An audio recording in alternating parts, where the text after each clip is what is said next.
ডায়াবেটিসে আলু খাওয়ার নিয়ম। ডায়াবেটিস রোগীরা আলু খেতে পারেন, তবে নিয়ম মেনে ও সীমিত পরিমাণে খাওয়া খুব গুরুত্বপূর্ণ, কারণ আলুতে কার্বোহাইড্রেট বেশি থাকে, যা রক্তের শর্করা দ্রুত বাড়াতে পারে। তাই আজকের ভিডিওতে ডায়াবেটিস রোগীরা কিভাবে আলু খাবেন সেটাই আলোচনা করব। নাম্বার 1, পরিমাণ কম রাখতে হবে। একবারে বেশি আলু না খেয়ে প্রায় 50 থেকে 70 গ্রাম বা একটি ছোট আলু খাওয়া নিরাপদ। নাম্বার 2, ভাজা আলু এড়িয়ে চলুন।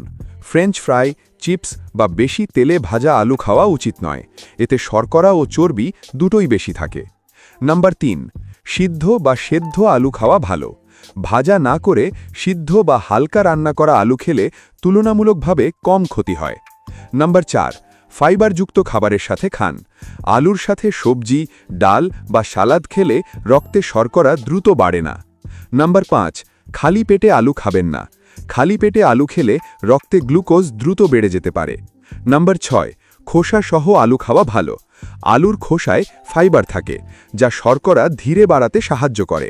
সবশেষে বলি বন্ধুরা, ডায়াবেটিস থাকলে আলু পুরোপুরি বাদ দিতে হয় না, তবে কম পরিমাণে সিদ্ধ করে এবং অন্য খাবারের সাথে মিলিয়ে খাওয়াই ভালো। ধন্যবাদ।